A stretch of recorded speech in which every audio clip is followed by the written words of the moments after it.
All right, welcome to another week of Unapologetically Black Male Surviving Society's Stigma, Standards, and System. I'm your host, Dwayne Pay Jr., with my co-host, EJ Stewart. I want to give a special shout out to our sponsors, J. Pope and Associates. If you are in need of any therapeutic mental health services, this is the organization to call so we can get you right and help you get back into a good place of where you need to be. Once again, this podcast is designed to highlight the stories of African American men and how they, their definition of success and how they reached to their certain level of expertise and certain level of professionalism. We have been going strong for the last month and a half. And we have another guest on today, Brother Venroy July. And I want to turn it over to him just to kind of give him a little time to kind of give us some feedback, some background about who he is, what he does, so that we can kind of get to know him a little bit. All right, well, appreciate it. Thank y'all for having me, Dwayne and EJ. So name is Venroy July. I am originally from Jamaica. Been in Baltimore for about 10 years now, a little bit over 10 years now. So, by day, I am a corporate attorney. I'm a partner at a law firm. Initially, was here in Baltimore. Now I'm a partner at a law firm in DC. Some people know me. Me and EJ actually met because we are frat brothers. So I'm an alpha, baddest frat in the world. And he knows me from when I was first a couple of years ago. We met. I was both doing the lawyer thing, but also I was a professional boxer. So I used to have, I was fighting and I was putting on shows. And we got really cool over that. I was doing some events around trying to help fathers bring their boys to matches and things like that. On the side now, I'm doing some real estate development in the neighborhood that I live in Highlands Market, which was, I moved over here 6 years ago. When I first moved, everybody was telling me, why would you move over there, right? Mm-hmm. And so now, all of a sudden, the story's completely changing. And so just trying to use the things that I have to kind of benefit the community. I think the last thing I'll say is, I'm also a co-founder of BYP, which is Baltimore Young Professionals, which is a group that we started probably around 7 or 8 years ago. Really started because we were like, we don't know where to find all the other young Black professionals in Baltimore. And so we wanted to figure out how we started as a social group. And then eventually we started doing economic empowerment conferences. We do some community development, community service, just trying to make sure that we're all kind of a part of what's going on in the city and making sure that we're the maximum benefit. So happy to be here. Happy to talk about whatever y'all want to talk about. And so, get rock. Go ahead, D. Go ahead. Can you tell us a little bit about how growing up? What was it like growing up? Now you say you're from Jamaica, right? So yeah. How long have you been here? When did you move? So, all that good stuff. So it's interesting. So I grew up in Jamaica. I moved there. I lived there until I was 11. So in Jamaica, that I basically was through 5th grade. Was about to prepare to go to high school. We have a test called the common entrance exam that you have to take to go on to high school. So I was preparing for that. And then I moved here to the South Bronx in New York, which was, really really was the hood. Right? It still is. In Jamaica, we were solidly middle to upper middle class. And then, the transition from that to move into the Bronx was just a complete shocker, cultural shock to me. And then, so I moved there in 95. And then actually was in the Bronx for about 3 years, went to junior high school there. And then I got the opportunity to go to a boarding school in Connecticut for high school. Just really kind of the fate. There was somebody at the high school that I went to that had some, relationship with somebody at the junior high school that I went to. And so every year they would come and get a student or two who could handle the rigor of the school, and they you had to take an exam or whatever. So I did that, went to board, so got a full scholarship to go there. So went to boarding school in Connecticut, Watertown, Connecticut, Taft School. Then got a scholarship to go to University of North Carolina, Chapel Hill. I was big into athletics, so I was, captain of the football team, captain of the wrestling team, and captain of my track team. I had good grades. I was a leader in the community and stuff. So I got like this full scholarship to go to the University of North Carolina, Chapel Hill, the Morehead Kane Scholarship. And then from there, went to Duke University for law school. From there, graduated in 07, moved down to DC and was there practicing law for 4 years until a headhunter called me and invited me for an interview at a firm in Baltimore. Mm-hmm. So I came here in 2011 and been rocking ever since. You kind of you kind of summarize your life story, man, but you really do a disservice. You left out the wrestling championships and everything like that. But we me and Dwayne do this, to big up guys that have achieved and have made it, whatever success looks like to you. And you're definitely very successful in a lot of senses. Talk about some of the early stigmas and challenges you may have had to face as a Black man coming from the PWI realm, going into the law field and all of that. Like, what was that like? And I also want to chime in, like, because was that the boarding school, was that predominantly white? Yeah, it's predominantly white, 6%. Okay. I was gonna talk about that because I feel like throughout my life I've been like fighting stigmas, right? So you gotta imagine, first of all, and it's a small micro stigmas, right? So coming from Jamaica as an immigrant to America, the reality is that in the Bronx, people would clown me. They would, talk about, African booty scratcher and all these other things in Jamaica. I mean, like let's talk about it, like right. The realities, right? So you coming from another country, right around that age where people are really kind of mean to each other. So that was tough. Then I was smart, so that ain't help, right? So I used to get into a lot of issues with like, that we, started to have some issues, some gangs in New York because of the fact that we were doing well, and just like cats knew them, and it was just like these issues. I wasn't hard enough, I wasn't like always trying to like beef, and so there was always like this issue just like of being like not really that too enough of a tough guy, right? And I really didn't come out of myself until probably like 8th grade, where I really started like being confident because being new to the country, I had an accent, it wasn't great, right?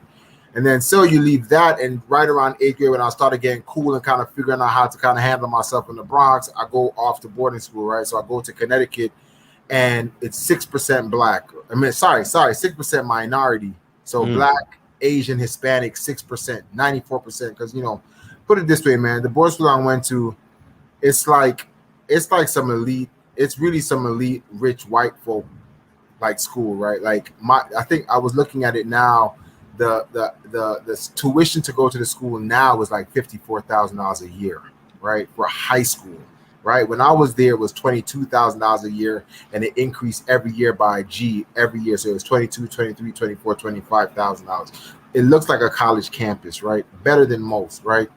And so I'm a cat from the Bronx, coming into this predominantly white space. Everybody, I'm from the South Bronx, people had like stigmas about me. Quite frankly, when I first got there, it was really difficult because I had never been around that many white folk before. I didn't really know how to interact with them. And not only just the fact that there was white folk, but it was so clear that they were so much wealthier than me, and they had never really interacted with too many Black kids, right, from the South Bronx. And so that, the stigma attached to that, everybody thought I was going to be a basketball player. I was terrible at ball. So they eventually was like, yo, but you strong, you quick. So go on, come to the wrestling team. And that's how I actually ended up wrestling, because I was so trash at ball that it just wasn't happening, right? So then I did that, was really, became really good at wrestling, picked up in high school, ended up, coming third in nationals, winning, the 5 states of New England. I was, good in football, was team captain, but you always fight the stigma of like just being like the big dumb jock, right? So there, you don't want to be the Black guy that's only there because of his athletics. So I'm here crushing it in the school, in my classes, not crushing it like I wasn't the top student, but I was an honor roll student, right? I wasn't the best, but I was up there. But you know, you have to think of like people thinking that you're just like a big dumb jock because I was captain of all these different sports. But now I was like holding down the classroom as well, right? And then I go to Carolina and I get, you know, I never forget, like I never forgot. It's funny. I never really thought about this stuff until like really now, like as I'm thinking about it, it's like a continuum in life, right? Like you just like consistently face stigmas. I got this scholarship called it's called the Moorhead Scholarship, right? And the Moorhead was easily one of the best, like probably top 2 scholarships in the country. It was either it or the Rhodes. It was one of them two, right? The Moorhead gave you full ride. They gave you a stipend throughout the year for you to live off of, housing. They gave you opportunities over the summer, so you did outward bound, you did internships, travel abroad, all these things, right? Like and they gave you money to take you through the year. And I got this scholarship, and it was like really competitive. Only a couple schools even got to elect people, to nominate people to go to the scholarship. And I'll never forget, like when I got it, somebody was like, "Oh, he got the scholarship to go to Morehouse College," right?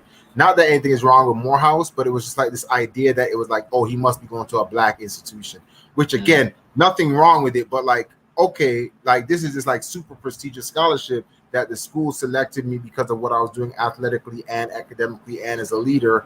And it was like this, oh, he must be going to a black school, right?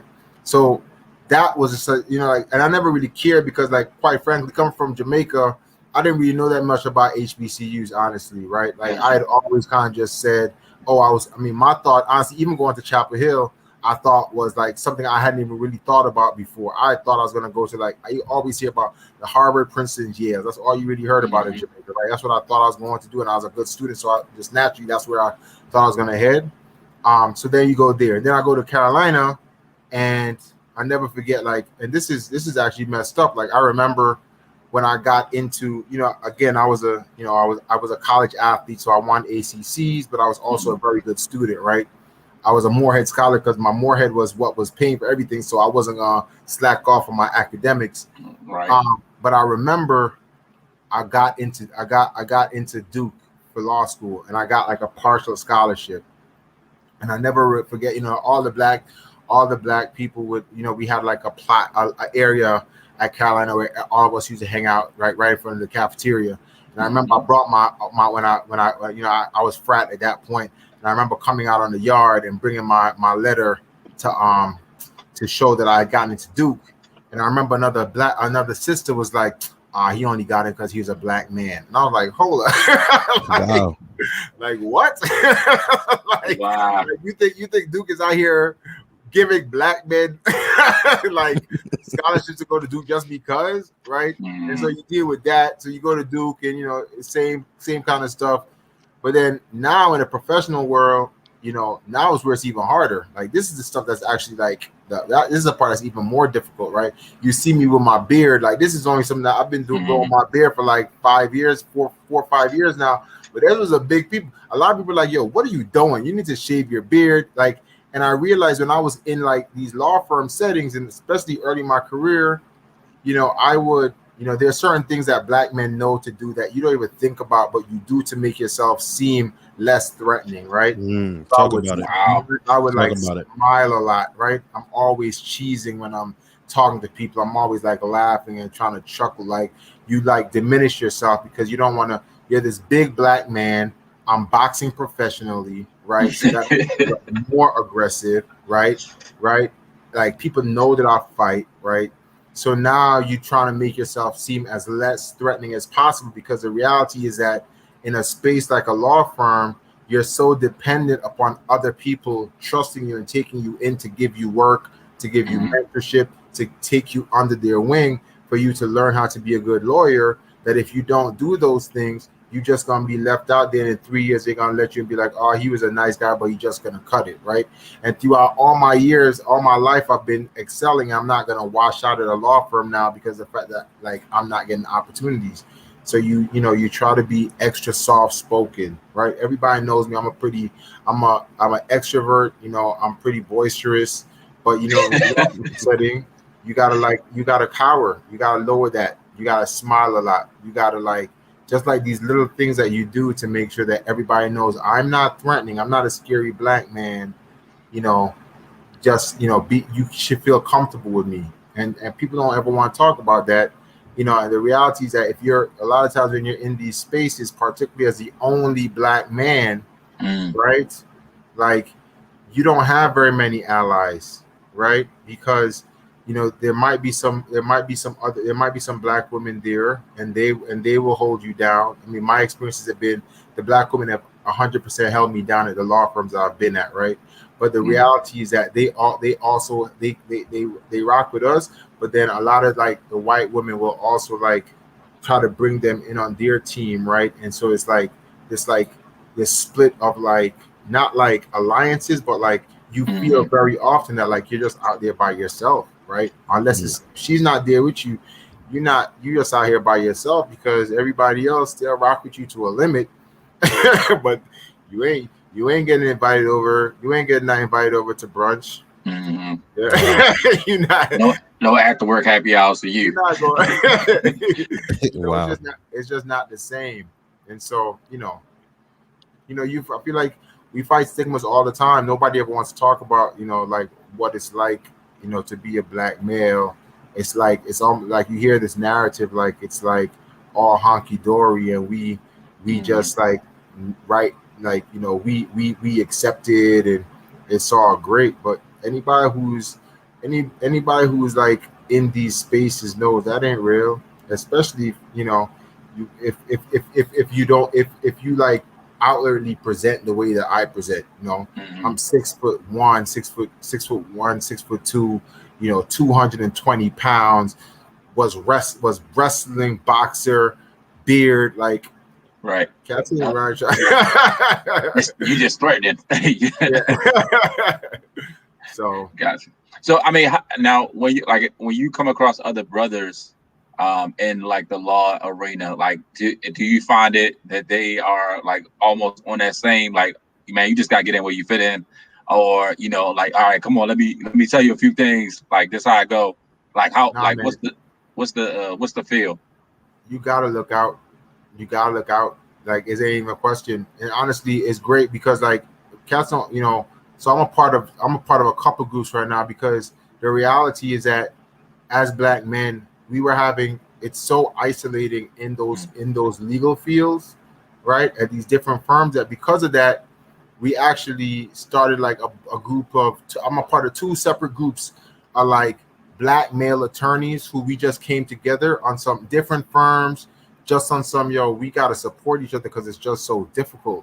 So there's a group out of New York called 1844, which is all black men. All of us were initially at law firms, junior associates, and we were just having such a rough time, and we would just come together just to rap and talk about the difficulties that we're experiencing, how we getting by, how we're dealing with the stresses, right? There's a similar group in Philadelphia called ISI, Iron Sharpens Iron, that I'm a part of as well. Now it's 12 of us. It's 13 of us there. It was 13, now 12, right? And sorry, lying. It was 14, it's now 13 of us. 12 of us are in an investment group that we're a part of. So that's why the numbers are kind of just messing up a line. But the reality is that same thing in Philadelphia. Cass was there in law firms having a really difficult time, and just like being the one and only one there, not really feeling like you have any allies. So you now have to span out and find other cats that are in similar settings who you feel like can help you to kind of navigate, those spaces. And so I'm a part of 1844 and ISI. You realize these are places that I don't live. Like, I live in Baltimore, but I'm a part of a group in Philly, and I'm a part of a group in New York. New York, I was in New York for a year. My firm had sent me there, so I became a part of that group then. But even the one in Philadelphia, that's the one I first was a part of. I was taking the train up to Philly just like once a month or once every like couple of months, just because I was like, I just need to be around some other cats that are in big law firms that experience that, because there wasn't a lot of brothers in big law firms in Baltimore, right? So you got to travel to find community. So it's odd, to me, and I'm glad you shed light on that, and you spoke to the microaggressions that, me and Dwayne's a big guy, I'm not small. I'm not missing no meals. You know what I'm saying? So to hear about that and understand that we've talked about this with other brothers, and the message is the same across the board, and it's wild, you know, and it's something that we definitely have to keep, you know, in the front of our heads. But with historical black males like Thurgood Marshall and Johnny Cochran, you would think it's more brothers in the law field. You know, why do you feel like, or is it just that these big firms are not hiring us, or what do you feel is going on in that trend? So it's a couple of those things, right? So I think the reality is that law firms do a really piss poor job, and I'm saying this under like law firms do. Nobody wants to talk about, but I feel like I'm a partner now, so I can say this, and I'm trying to use my platform. Law firms do a piss poor job of actually like integrating black people generally, and certainly black men, right? Mhm. And so what inevitably happens, and I'll tell you what happens at firms, right? Firms will go to law schools, and some firms say they only gonna look at the top 10% of students or top 20% of students, right? The grades. So there might be a couple of black people in that group. There are gonna be a couple of black people in that list, and all the firms are gonna rush to try to hire those couple of black people that are in that band, right? So those people go to these law firms, and some of them do fine, but then there's so few of them, they're scattered throughout the firms. And what happens at these firms is that they never have a problem with like getting black people to commit to come into the firm.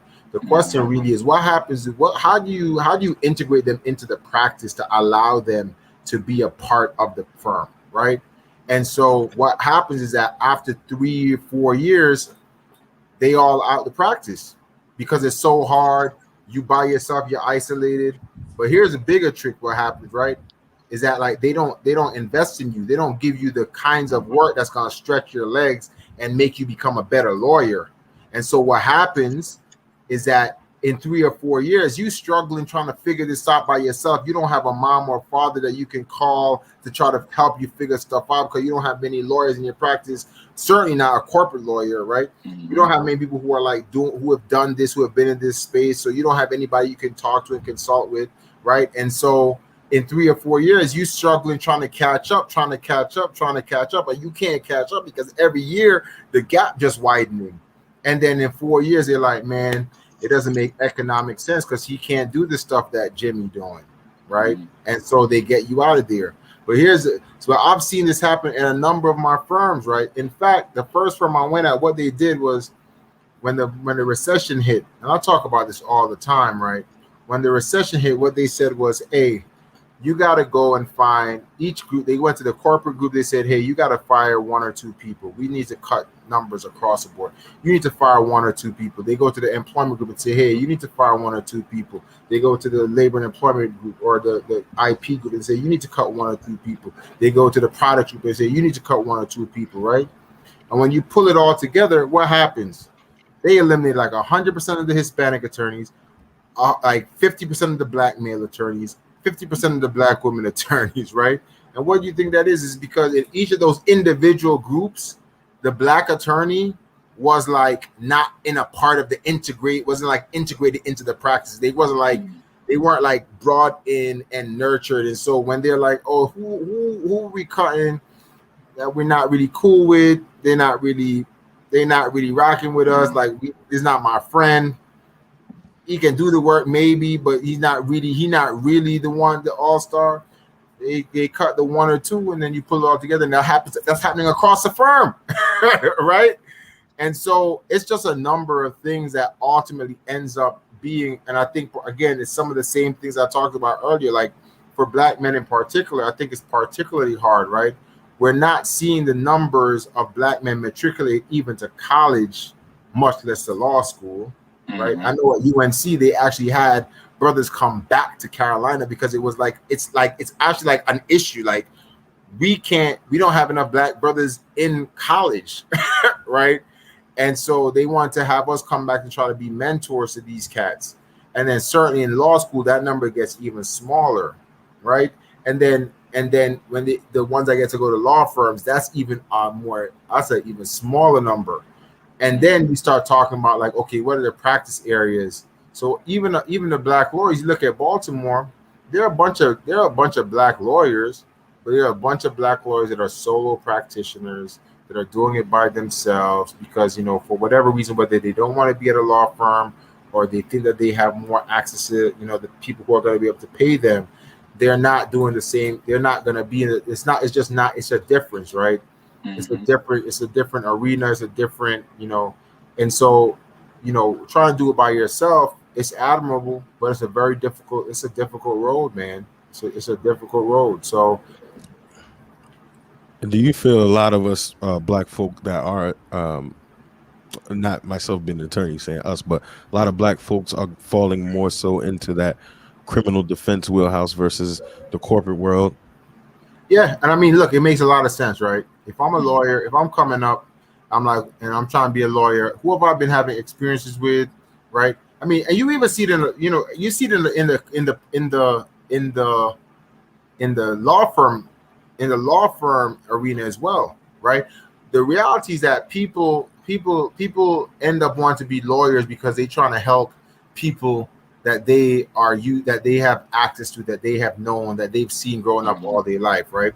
So when you're out by yourself, you might have family members who interact with the criminal justice system, so you trying to help them coming out. So yeah, I'm gonna be a criminal lawyer, right? Or you see a bunch of cats that do DUI type stuff, right?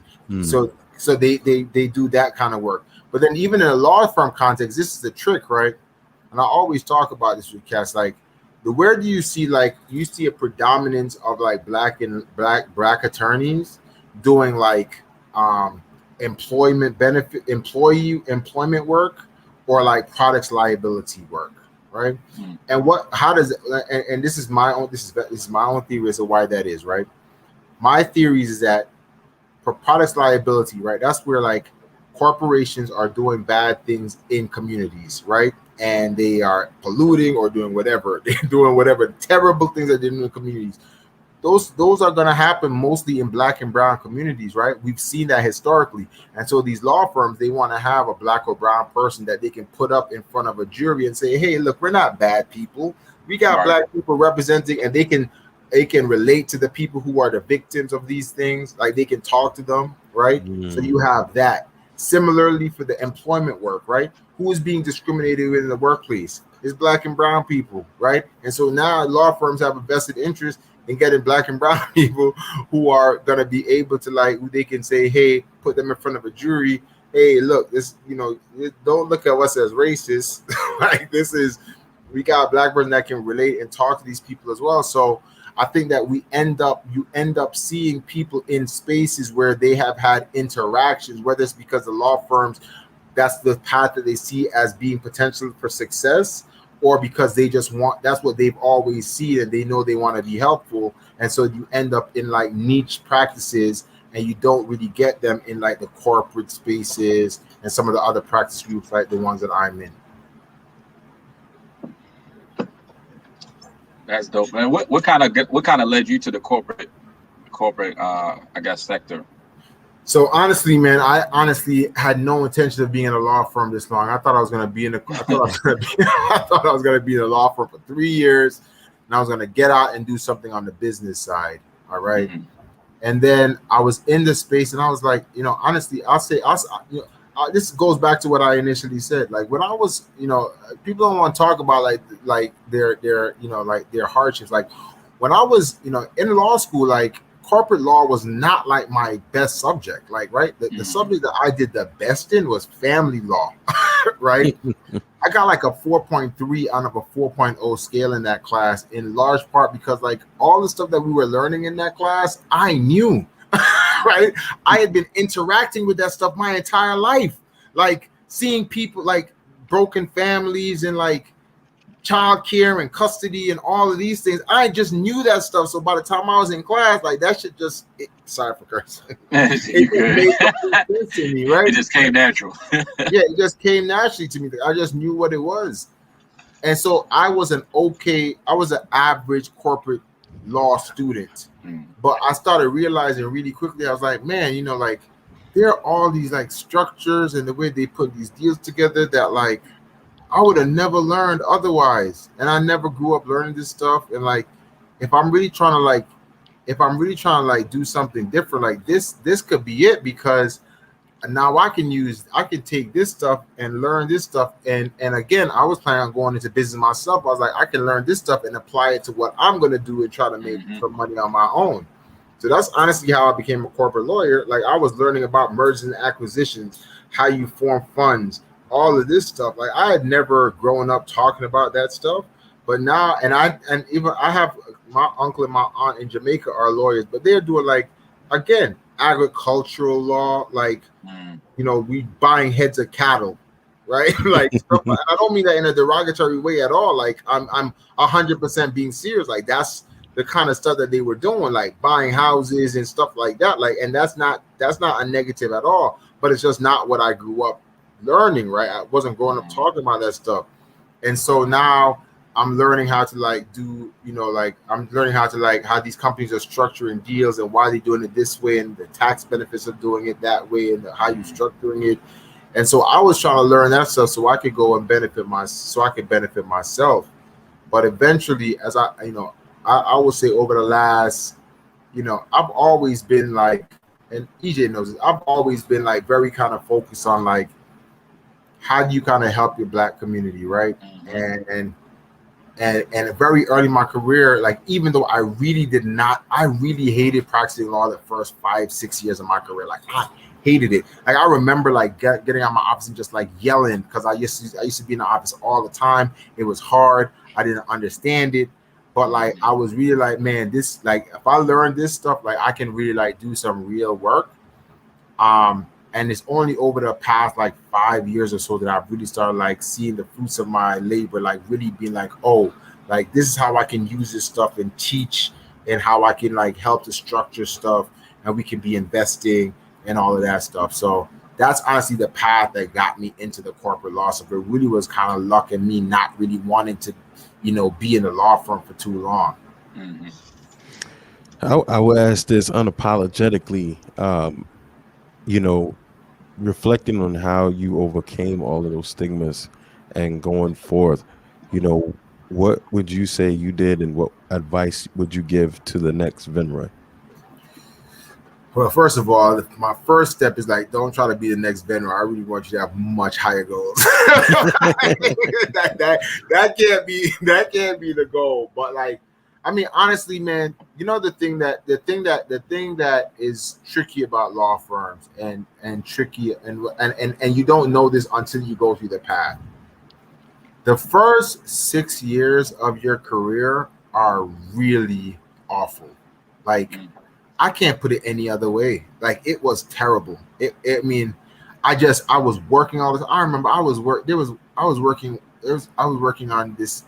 on acquisition, and at the same time I was on a proxy contest, and I literally was like, I remember like going home and trying to get a rest for like an hour and a half, and like falling asleep in my tub, and then getting back and going to work. Like, it was like that. Like, I remember sleeping on a couch in one of my partner's offices on the day before New Year's Eve, like, because we were trying to close a deal before year's end, right? Like, it was awful. And then you're doing it in the context of like being isolated, which makes it even worse, right? Like, it's hard already. Everybody's having a hard time. It's hard. You're spending a lot of hours, but now you're doing it, and you're the only one there. You're the only one that looks like you.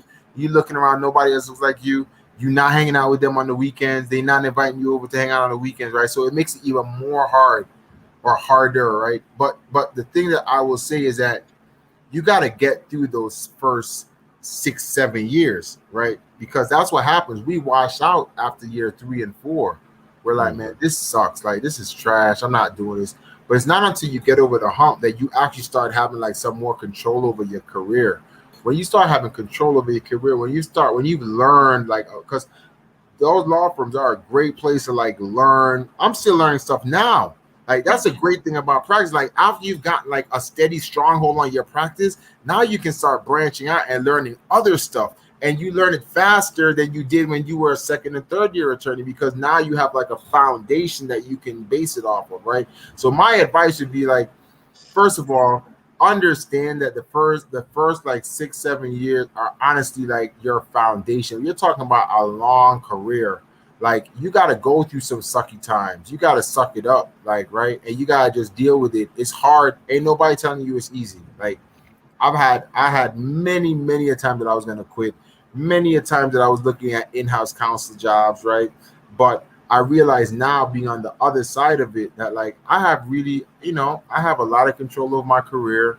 I have control over my time in some respects. When a client doesn't need something right now, I'm flexible. I can do my real estate investment. I can do the boxing. I can do all these different things that I'm interested in, right?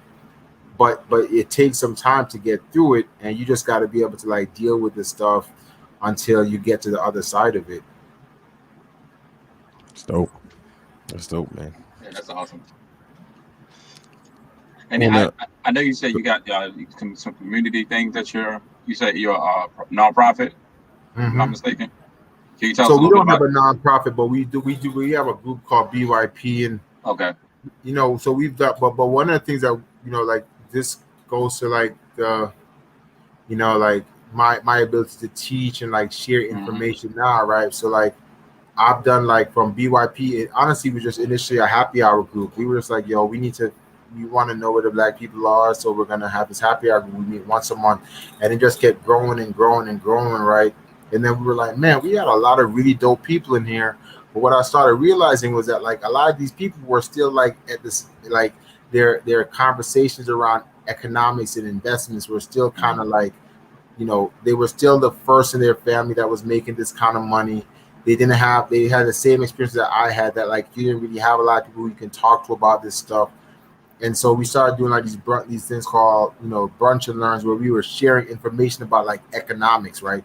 So we talked about like home ownership and buying real estate, and how you can get into like hub zone contracting and government contracting. And we were doing stuff about like, and then just like a variety of different topics, like businesses, like discussions around business and stuff like that. So those all grew. And then this past year, we actually did like a whole full day virtual conference. So we had like Eddie Brown came through. We had Sean Rochester, who's also frat, who came and was a keynote speaker. He's an author of the book called The Black Tax, The Cost of Being Black in America. So it was just like a really dope event. So we've been doing stuff like that. But we also we had mentored. We had a mentor program with some kids from Dunbar High School. Tiara Gregory, who's kind of our community service chair, she kind of runs that. We went and did like a community professional day with kids from Green Street Academy. I'm on the board there, and we have like this bunch of different Black professionals coming in talking about like what we do on a day to day, so they can interact with us and kind of see other things the things that they see all the time, which goes back to the whole idea about like why people are the types of lawyers that they are. Like you got to see other things. And so we do stuff like that. We've done like water drives for like the homeless. So like, they don't have bottled waters, they're thirsty, like cats don't pay attention, stuff like that. So we would have a happy hour and have people come and bring water so we could go hand it out to them.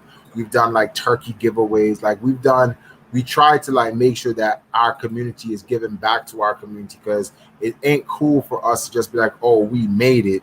Now forget it. Now that's never been the model, and that model cannot work. And so we got to be really thoughtful about how we make sure that we are giving back and bringing up cats, because like it's not just like the really like people who are poor. It's like even the middle class Blacks, you got to pull them up as well, because they need to start elevating the conversation around economics, so they can be in a better position, because they can help their families, and those people can help other people. So it's like this whole chain reaction type thing we're trying to accomplish. But the whole idea, you got to pull the next person up behind you, and just kind of thinking about ways how we can like be helpful. That's dope. Yeah, because that's a great high school that y'all chose. That's actually my alma mater, Dunbar High School. So big ups to that. Thank you for pouring into them kids, because they need it. Yes, they do. Yes, they do. Definitely. But definitely doing some dope things out there, especially with the BYB, and just kind of continue to build that. That information. I believe information is very important, and for our community. that's all we need sometimes is the information to know how to maneuver businesses and the whole corporation and the whole, just kind of understanding that mindset. If we can kind of get to that point, we can have big corporations and organizations, Fortune 500 companies and things like that. But Nah, most of the time it's just the knowledge. yeah, I always say to people, right? So there's two big gaps in this country. There's a wealth gap, but there's an information gap, right? And that's the part that people always forget about. Like, you can give people a bunch of money, but they don't know what to do with that money. What happens then? In a couple of years, that money's gonna be gone. We've seen that happen over and over and over again, right? But if we start talking to each other about, like, and you don't need a lot of money, like, actually, so we started like a small investment group in BYP, right? So only like it's like 17 of us, right? And Cats put in, and I structured the deal, right? So I put together a document that talks about how we are going to put our money together. Cats put 100, 150, or $200 up a month, right? And over the course of like we've been doing it for about a year and a half, maybe not 2 years yet, but probably a year and a half. But we've saved, over like 40 something $1,000. We've given a loan to my man who is doing a project down in DC. We're getting back returns. Like, all of a sudden, like, people who were otherwise, if I had my $100, $200, I might spend that going out at night. But now we've been able to accumulate that money, and so we can have like $40,000 to $50,000 that we can start thinking about. Okay, we're making it work for us now, and then when we get the returns back, we can take that and flip that into something bigger, right? And so just trying to think through, like, how do we use this like amazing circle of like intellectual capital that we have in our group and make sure that we're using it to actually benefit the people in the group, right? And then they can do it to benefit other people, right? So that's all. I mean, we're just trying to be real thoughtful about like how we're actually benefiting, the Black demographic here in Baltimore. So yeah, man, that information gap is key. Unless you have people who are willing to go back and share that information, we just gonna continue to be in this bad cycle that it's just never ending, because unless you get the information, no matter how much money you give them, it is nothing's changing. Yeah, I mean, and you see that with all these stipend checks that we get. We're not gonna get involved in that conversation. What I do though, got you. So as we prepare to close out, what's the way that our listeners can get in contact with you? They need to kind of touch base with you with the community stuff, with the corporate, just kind of maybe there's somebody out there that might want to mentor, just kind of want to touch base with you. How can they get a reach you? I mean, I'm on the social, so I'm on Instagram at Venroy July. I'm probably the only Venroy. Well, I know I'm the only Venroy July, right? So I'm at Venroy July, and then I'm on Facebook again, Venroy July. That's probably Facebook is actually the social media. I'm old school, like that's always big fun of me because I'm not super active on Instagram, right? But, like, that's kind of like Facebook is probably the one that I am probably more cognizant of, or like pay the most attention to. So Facebook or Instagram would be probably the best ways to reach out to me. Okay. Once again, thank you. Appreciate you taking time out your schedule. Just kind of share a little bit about your story, share about your background. You got a lot going on too. I think you play kind of humble too. Hey man, I'm just out here trying to get to the point that I can retire very soon and do the things that like I actually want to do. So I think there's a lot of potential in our group, in our community, and I just want to figure out ways that we can like actually start maximizing that. Absolutely. Once again, thank you for joining us. Thank you all for joining us on Unapologetically Black Male, where we're talking about surviving society stigmas, standards, and systems. We want to once again give a shout out to our sponsor, J. Pope and Associates, our co-host EJ, and to brother Venroy July for coming in blessing us today. Once again, make sure you follow us on all social media outlets. Make sure you stay tuned as we air on Mondays at noon and 7 p.m. So look forward to connecting